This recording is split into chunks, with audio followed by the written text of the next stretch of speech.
байцгаана уу? Та бүхэн эзний хайр нэгүслийн нэрээр дүүрэн байцгаана уу? За, би өнөөдөр та бүхэнд нэгэн ишлэлийг хуваалцах гэж утсан.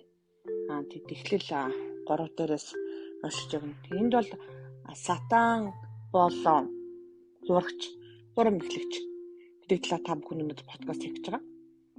Тэр эзэн бурхны бүтээсэн альва хэрийн зэрлэг амьтдын дотроос могоо хамгийн илүү залтай байжээ. Тэр могоо та нар энэ цэцэрлэгт байгаа бүх модны жимсээ сэтэж болохгүй гэж бурхан үнэхээр хэлсэн үү хэмээн эмэгтэйг асуужээ. Та нар энэ цэцэрлэгт байгаа бүх модны жимсээ сэтэж болохгүй. Бүгдийг гэж хэлсэн байгаа. Зөвхөн бурханы хэлснийг үгүйсгээд тэр эмэгтэй могоод хандаж бид энэ цэцэрлэгт их модны жимсээ сэтэж болно. Харин цэцэрлэгийн голд байгаа модны жимсийн тухайд бурхан та нар түүнээс бүү эд. Бас түүнд бүү хүрг тэгвэл та нар өхөн гэж айлцсан хэмээжээ. Эхний ээлжинд яриа өдөж байгаа. Яриа өдөхөөрөө бурханы эсрэг зүйлийг хүнд хэлж байгаа. Хүн эсрэгүүцээд үгүдээ ингэж хэлсэн гэж хэлж байгаа. Урдаас нь дахиад яг хүнээ гэж альцсан хэмээхэд тэр могоо эмэгтэй та нар юусоо өхгүй штэ. Өхгүй. Та нар түүнээс эдсэн тэр өдөртөл нүд чинь нэгдэн бурхан шиг болж сайн мөнгө мэдэх болно гэдгийг бурхан мэддэг билээ гэжээ. Ингээд л худлаа ярьж байгаа. Ярих хайхтай бурханы эсрэг худлаа ярьж байгаа. Тэгээд тэр модны жимс нь хүнс болоход шинтэй нүд булаан мэрэгэн ухаантай болгочмоор шунал хөдөлгөм сайхан харагдсан тул тэр эмэгтэй түнээс авч идэжээ. Тэр бас өөртөө хамт байсан нөхөртөө ч хөвчтөр идэжээ. Тэр бурханы яг эсрэг үгийг хэлдэг ба. Тэгэхээр сатаны залм ихэнд хурдгцсан олон хүмүүстэй би уулздаг. Жишээлбэл хэд хэдэн жишээг та бүхэнд хэлж өгье. Нэгдүгээрх нь нэг залуу байсан. Ээж нь хэлж л дээ. Эмэгтэй хүн битгий гомдоогороо. Сайн нэжилтэй болороо чи сайн байгаараа гэж хэлж л дээ. Эмэгтэй хүний хизээж гомдоохгүй юм чинь би суухгүй байсан дээр юм байна гэд суугаагүй насаараа суугаагүй нэг залуу байсан. Хайртай хүн хүртэл хүлээгээд 20 жил бие бинийгээ хүлээгээ сууж байгаа. Ээж нь битгий гомдоогороо гэж хэлсэн болохоос биш хүнтэй битгий суугаараа гэж юусоо хэлээгүй. Тийм ээ энэ бол бодтой жишээ шүү. Тэгээд бас нэг хүн байдаг. Хичүүдийн уулзалтанд орё гэд орсон. Тэгснэ бурхан намайг энэ битээ ор гэжсэн гэж хэлсэн. Бурхан өөрөө энэ уулзалтыг хийгээд чамруу хүн явуулна гэж хэлжээд яг өөрийнхөө эсрэг хэлсэн юм хэлэхгүй шүү дээ. Тэгээд тэр хүн хөдөлгөлт хэрэгтэй байсан. Дараа нь ковидын нэг жишээ хэлье вакцины. Та тухайн өөрийнхөө сонголтоор вакцин хийхгүй байгаа ч өөр хэрэг. Харин айцаар удирдуулах ч юм уу.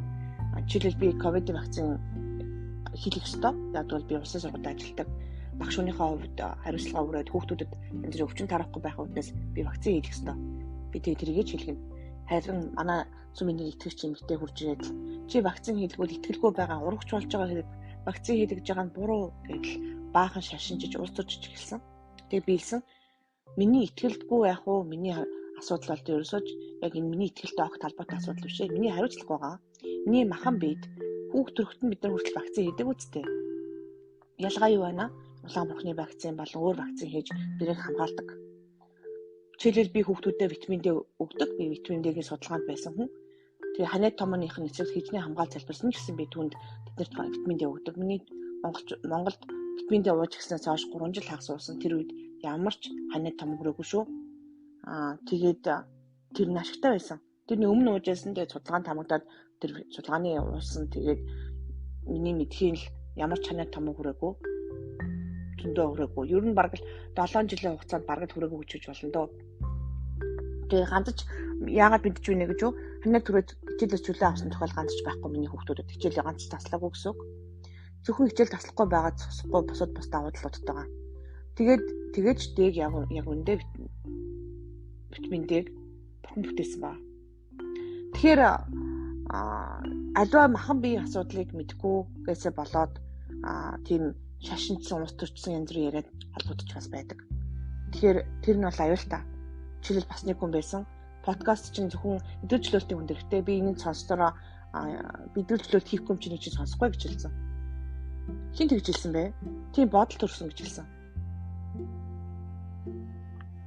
Тэгээд бас бизнесмен нэг хүн байсан. Би одоо дахиж бизнес эрхлүүлэх гэ. Би дэдэн удаа дампуурсан.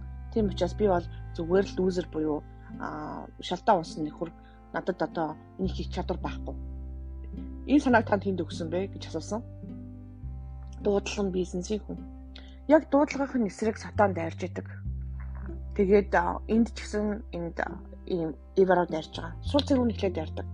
Адам руу дариг уугац ихний ээлжинд бүр яасан байна. Ива дээр очсон. Тэгээд та нар юус өвөхгүй штэ идчихээч гэдэл. Тэгээд Бурхныг бас яасан мөлий үгүйсгсэн.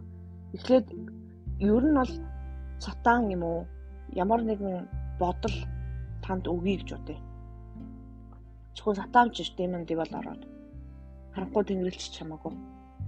Хурж ирээд бодол өгөхөд тэр бодол дээр тунгаан бодож харилцан яриа үүсгэж өрөөсөө болохгүй. Та зөв сонслоо.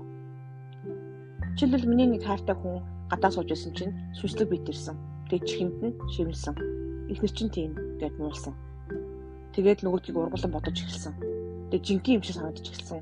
Удахгүй миний нөхөр эхнэр чи өөр хүнтэй суугаад явах юм байл да. Надад хамаагүй хайргүй юм байна гэж хүртэл бодол орж ирсэн. Бүтэн өдрийн дотор ганцхан өдрийн дотор шүү. Тэгээд л оройн хартаад хэрэлдэж эхэлсэн. Энэ нь ерөөсөө зүгээр биш. Анхнаасаа сугтаал энэ хүн надтай хайргүй байсан ч гэдэг юм уу. Шал сонь бодлуудыг оруулж ирсэн байна.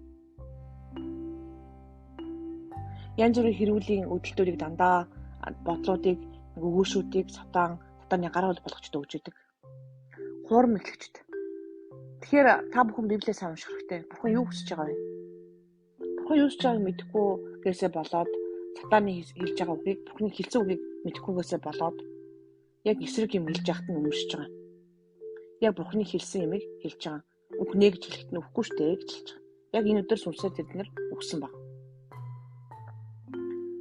Тэгээд харилцан ярилцж байгаад нөгөө хэрэгтэй минь аваад идчихэж байгаа.